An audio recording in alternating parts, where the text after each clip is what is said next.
Hunting is a fine sport, but I hope the alderman has not become the prey. No good comes from a camp this bloody.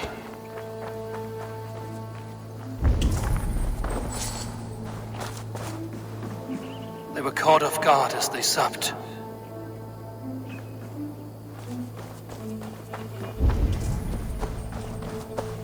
They were attacked by a beast. Something strong enough to kill a horse.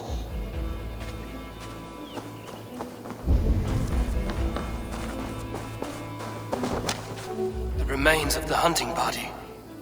This one was savaged by a large animal.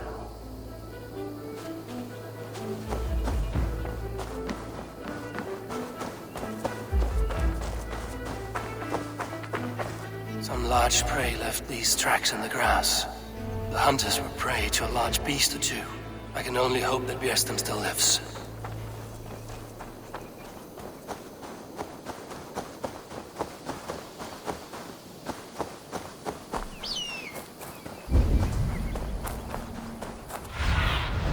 Stretch your wings, Sunan.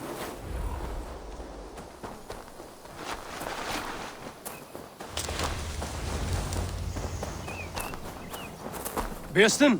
Ready your weapon, or accept your fate as a feast for bears. Do not let them charge you. We'll fight to the death, worthy one.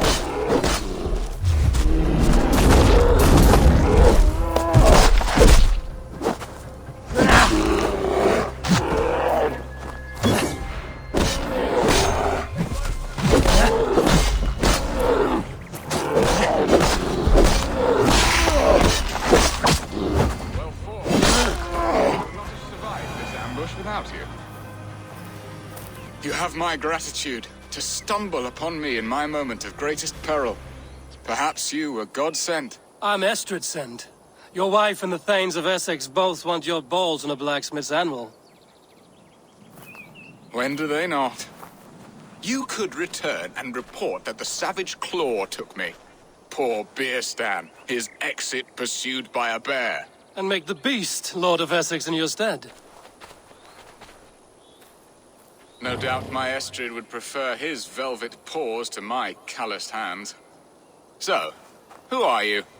A sellsword?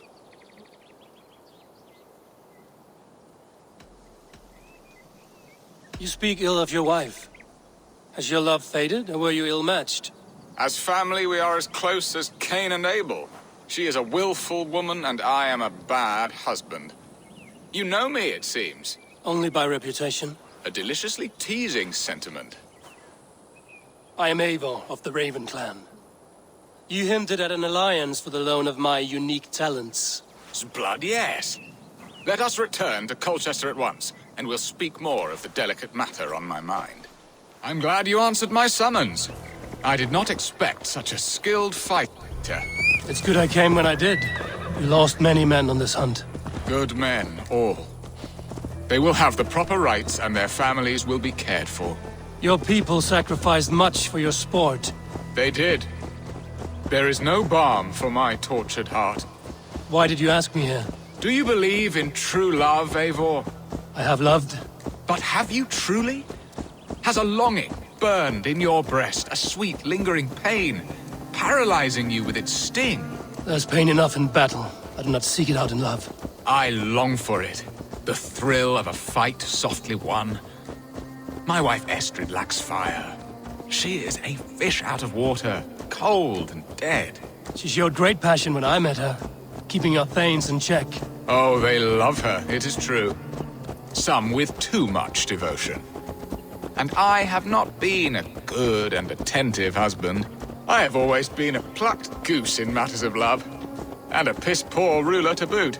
Strong must be the hand that steers the ship, Björsten. My hand would rather tug the catgut of a well-crafted bow.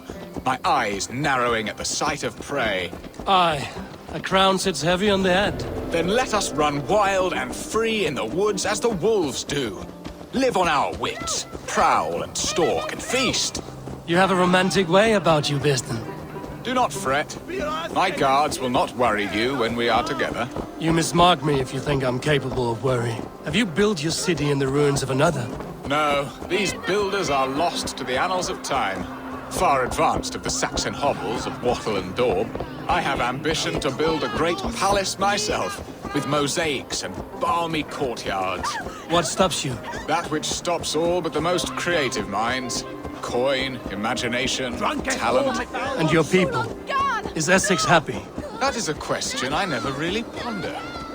I suppose they are. I hope they are. Alfred believes I rule like a chickless hen, flapping and squawking over nothing but the farmer's dinner. He interferes. No, he disapproves. Is that not infinitely worse? But look, we are nearing my hall. I must face the wolves at my door before we discuss your favor to Essex, Abel. It may be I can speed your business along.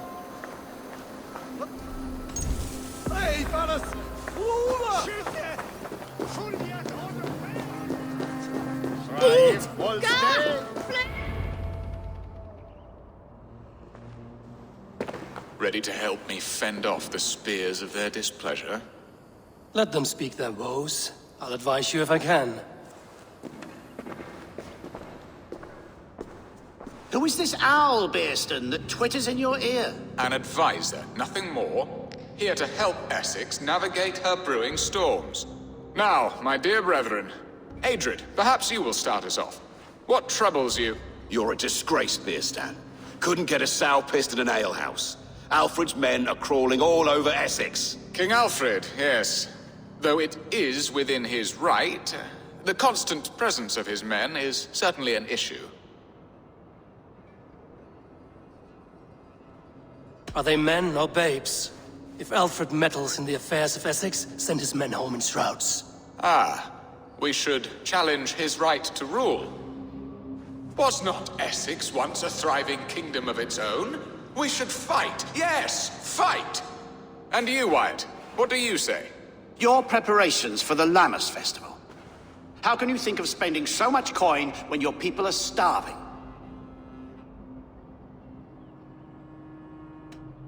He should put his own ham fist in his purse and contribute coin to the festival. Yes, you worry about the cost of such a festival, one that thanks God for our great harvest. Contribute your own coin, then. And Aldrich, do you yap like a she-hound as Adrid does? You know my thoughts, Bearston. They're feared. How can we give men to Alfred for his wars when our harvest suffers day by day?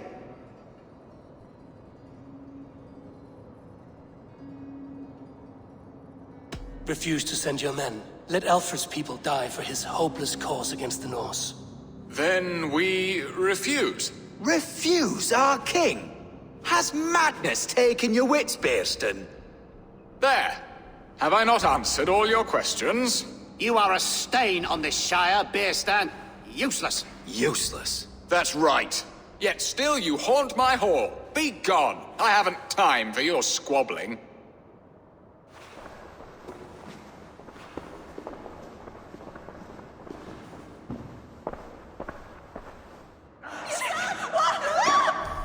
That ceased their prattling. A fine outcome, Eivor. The very soul of balance. A firm hand is all you need, Bearston. Whether on your hunting bow or on your helm. All this talk of hunting makes me long for the woods. Your wife awaits, Bearston. Aren't you worried some other man will drench your sheets with his sweat? Ha! She does as she must. As do I. But you will discover this soon enough.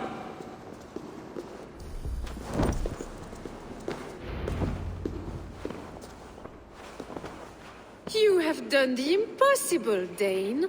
Returned my errant gander to his coop. My pettish love. Such a stormy countenance clouds the sun of my return. Your thanes drank the ale the abbot gifted us. All of it. Now that is a tragedy my heart will not easily overcome. If he looked at me with the same affection he shows for hunting deer, our marriage might have survived.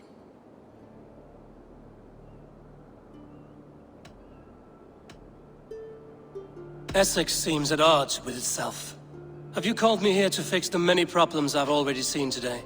No, no, I would not inflict the infighting of my thanes upon you, Eivor.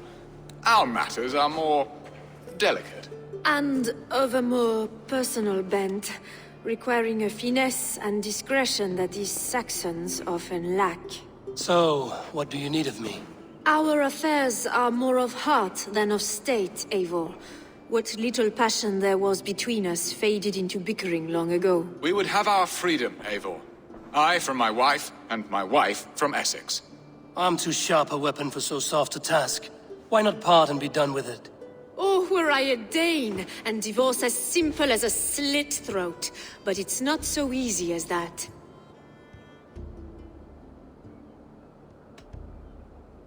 Then what is stopping you? You're King Alfred? Ours was not a union of love, but necessity. Decreed by Alfred's father to strengthen ties with Francia. Not easily broken. Explain yourselves, clear and plain, and I will do it. The poetry here is mind mud. We had a plan, a simple plan. A woman lost and a woman found. Some time ago, we paid a Dane to kidnap me and ferry me safely to Francia. As you can see, he did not deliver. He was certainly thorough in other regards. Some Norse can be quick to take coin and slow to earn it. If I give my word, it is not broken. Could we try the kidnap again?